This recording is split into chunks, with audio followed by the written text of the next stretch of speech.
کەناڵی ڕووداوی پارتی دیموکراتی کوردستان لە ڕووماڵی تایبەتدا لەسەر کێشەی داهات و ئیدارەدانی هەرێم و ئەو کۆسپانی بەردەم وەزارەتی دارایی چنراوی کابینەکە لە نێوان پەیامنێر و پێشکەشکاردا چیرۆکی دڵخواز دادەتاشن. یەک لە پێشمەرجە هەر ئەساسیەکانی گەیاندن و گواستنەوەی هەواڵ و زانیاری بریتیە لە ڕازگۆیی، بریتیە لە بێلایەن بوون، بووە بریتیە لە سەڕاستی لە گەیاندن و گواستنەوەی زانیاریەکان. بەداخەوە گوتار و ڕووماڵی سیاسی ڕوودا و هاوچەشنەکانی زیاتر ڕووماڵێکی سیاسین لەوەی ڕووماڵێکی پیشەیی بن، درێژکراوەی ئەو ڕوویاودنیابینین کە سلێمانی بە ئامانزدەگیرێ و مەنزومەی سیاسی یەکێتی و ئیدارەدانی سیاسی یەکێتی بە ئامانزدەگیرێ. ئەگەر ئەوە بە شێوەیەکی لە چوارچێوی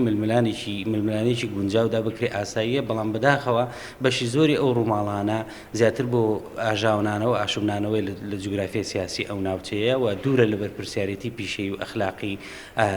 دامەزراوەیەکی میدیایی. لەبەرەوە ئەو راپۆرتۆکۆ و راپۆرتانەی تریش کە سەرچاوی زانیاریەکانی شوێنوونە و کارکتەری وەهمی تێدا دەکرێت بە پاڵەوان، هەواڵگەلێکن یا راپۆرتگەلێکن پێچەوانەی ئاکار و بنەما پیشەییەکانە و پێچەوانەی ئیتیکی کاری ڕۆژنامەنووسیشە. ڕووماڵی تەوەر و بابەتی کاری میدیایی پرۆفیشناڵ پێویستی بە زانیاری و لێدوان و گرتەی ڤیدۆیی وێنە هەیە، ئەگەریش ڕاستەوخۆ بێت ئەوە وێنەی ڕاستەقینەی شوێنی دەوێت. بەڵام کەناڵی ڕووداوی پارتی لە ڕێی پەیامنێر و بێژەرەکەیەوە بە دڵخوازی پارتی دەبنە چیرۆخوان و لە جیاتی یەکێتی و پارتی و گۆڕان و کابینە و وەزیری دارایی قسە دەکەن بەبێ ئەوەی هیچ قسەکەرێک لەو لایەنانە وتیان لێوە بگیرێت. کەناڵێکی وەک ڕووداو کە ئیدعایەکی ناڕاست و نادروست دەکات کە دەڵێ من یەکەمی بێڕکابرم، نازانین یەکەمی بێڕکابرەکە لە ڕاستگۆیە یاخۆ لە چاوەشەکاریان نەک بێ بە بەشێک لە بەشاندنەوەی ژەهری فیتنە و قسە هەڵبستن و بۆ نمونە لە دوایین راپۆرتیاندا کە لە ڕێگەی پەیامنێرێکەوە چەند لێدوانێک بە ناوی وەزیری داراییەوە دن لە کاتێکە وەزیری دارایی چەند هەنگاوێک لە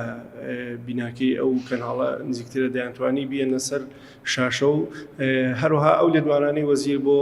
ڕیکلامێک بۆ سەرۆکی حکوومەتەکان پەخشەکەنکەوەکو بڵێ ئەنێت مراعاتی ئەو سەرۆکە بکەن کە لە چەندین کێشەدایە. بۆ نمونە لە باسی دەواازەی برایم خەلیل و دەواازەکان و هەمان لێدوانی وەزیری دارایی هەیە کە دەڵێت ئێمە ئاگامان لە دەواازەی وەلید و سمالکا و پیرۆت نیە، هەروەها دەڵێت واریداتی راپۆرتی هەیە هەمان وەزیر لەسەر داهاتەکانی برایم خەلیل. ئەم کارە جگە لە تێکدانی و چاواشەکردنی زەهنیەتی بینەر و تاکی کورد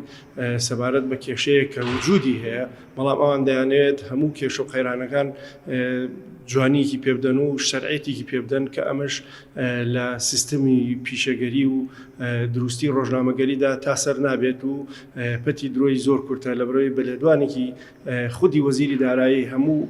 ڕێسەکەی ئەم کەناڵت دەبێتەوە بەخوری. ئەمەش مۆدێلی شێوەکاری چەواشەیە بۆ شاردنەوەی ڕاستی و پیاهەڵدانی ویسترا و بە ئامانجگرتنی ئەوانی تر کە شەهر دەکاتە ناو هەنگوینەوە